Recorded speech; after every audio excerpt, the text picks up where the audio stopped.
3 wins, Taranaki, Counties Manukau, 37-29. And then followed that up in round 2. And this is all within the space of 10 days. They beat Manawatu, 26-17.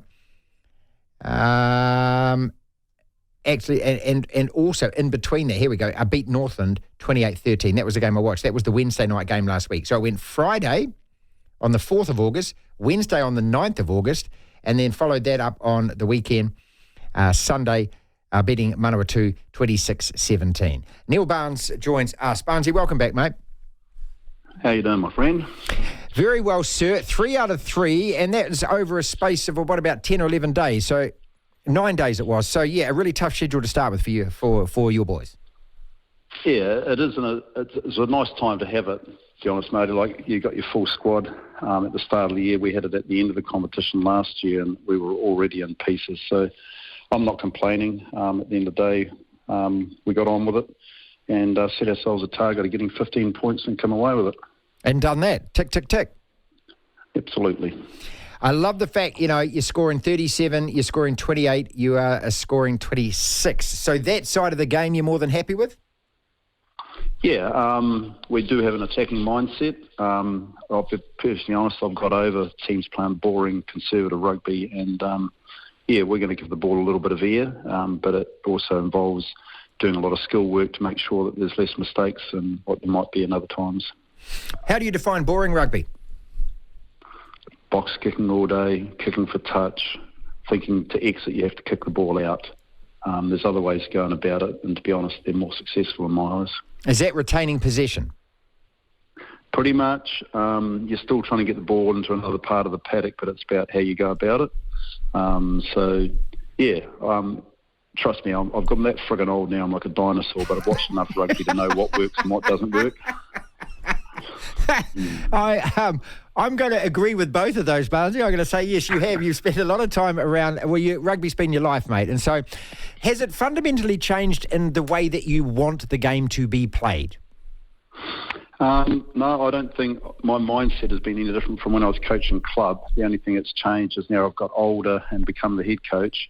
I don't have to listen to head coaches that didn't have the courage to try it. There's that freedom and confidence now that what I perceive to be right does actually work. When you were with old boys, one of the things that was so impressive about that side was especially the forward pack and their just ability to just monster other teams and to hold the ball and to keep the ball. Does that fundamentally change? Have you got forwards that can do that? 100%. We talk about playing an expansive game, but it's also revolves around being able to dominate your collisions, your carries, your set piece, the whole lot. So you can't just abandon the basics of the game, which we've always known, and then just think you're going to play giggle rugby and make it work.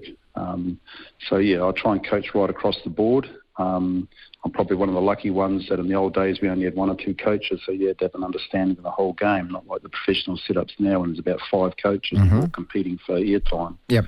So, mate, I've got good players and I've got a good management team around me, bloody good assistant coaches that don't mind challenging and calling me out where required. All those things breed a healthy environment where you're trying to grow and get better.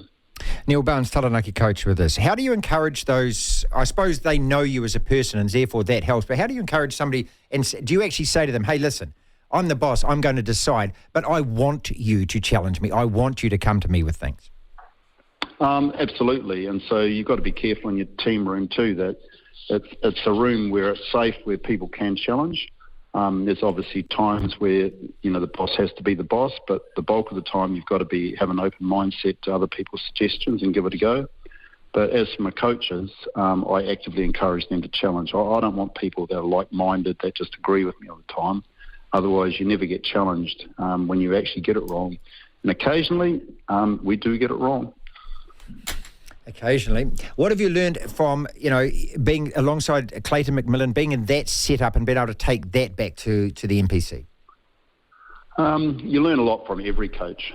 Clayton's an awesome coach, good up-and-coming head coach. But, man, I've been really lucky with some of the people I've got to learn off. If I look right back to the days of Kieran Crowley, had a massive influence on me, and I've been able to rekindle that relationship lately with doing some work with him in Italy. David Rennie, another top-shelf coach. Tumbai Matson, they're all, good men. And if I go right back to club, the likes of Bruce Sutton, Yeah, God, I love Sutty, mate. Yeah. Yeah, like they've got awesome rugby minds. So there's club coaches all over the country with rugby in them. If we just stopped occasionally to have a look and listen.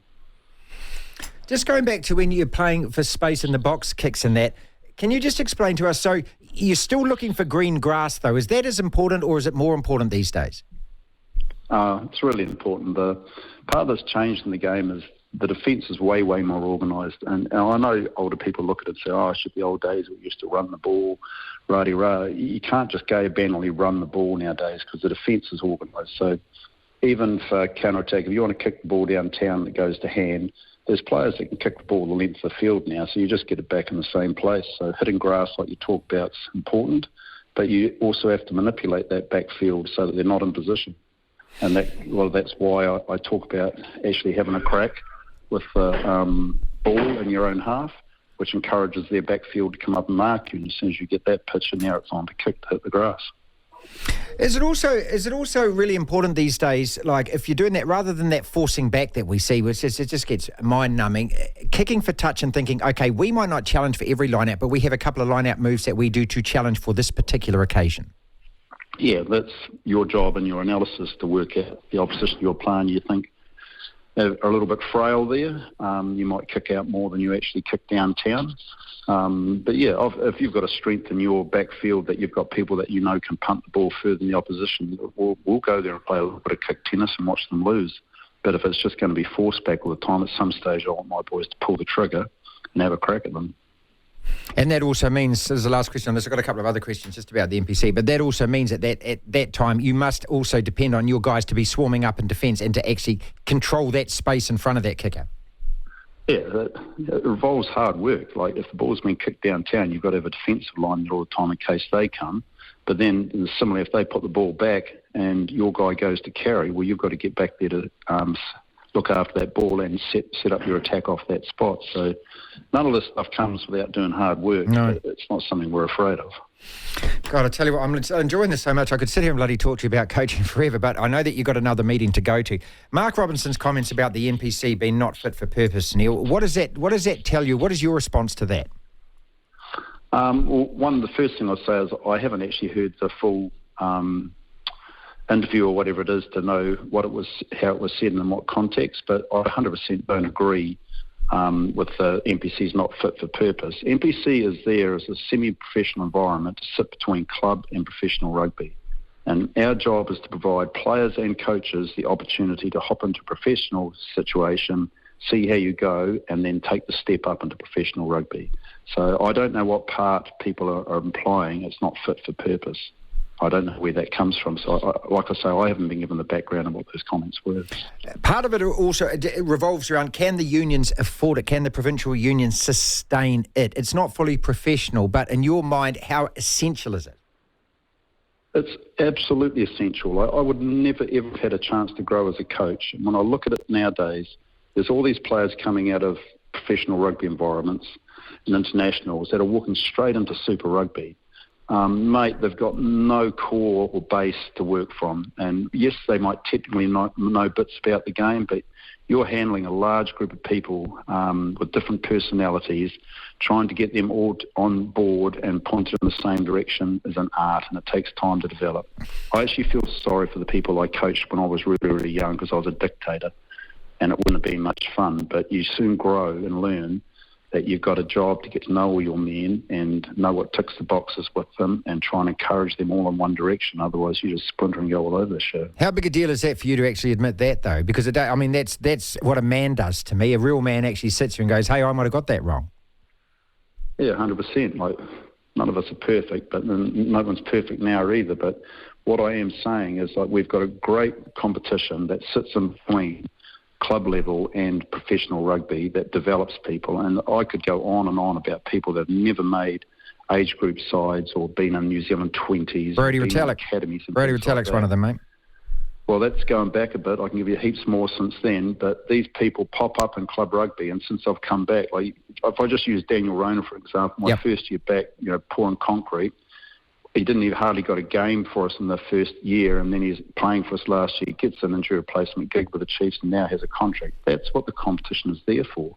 But unfortunately, we have a whole system now where people are supposed to be identified as they come out of the womb, go into academy, and they walk into your environment like they're entitled to selection and positions all the time. Well, to me, the whole thing would be better run if they come through the club situation, earn their stripes, get an NPC contract. They have to have a job as well, so there's your professional development. You learn to work and put some work boots on and do a friggin' 40 or 50-hour week. And then when you get a professional contract, you've got some form of work ethic. And when you come out of rugby, you've got something to go back to. But just chucking them in academies where they lie around all day, do their stuff, think they're going to get selected just because they turn up and they've been selected before, doesn't work for me. They have to earn it. Man, I'm sitting here nodding my head to this again. We could do this for another hour at least. I'll let you go, Neil, because I know you've got so much other stuff to do. Can we catch up at all in the next few weeks and just keep talking through this NPC season? It's really important that we give it as much publicity right now, than it's ever had. Nice, Marty. Good to talk to you, mate. Good to talk to you too. Neil Barnes with us there, ladies and gentlemen. I hope you learned a little bit from that.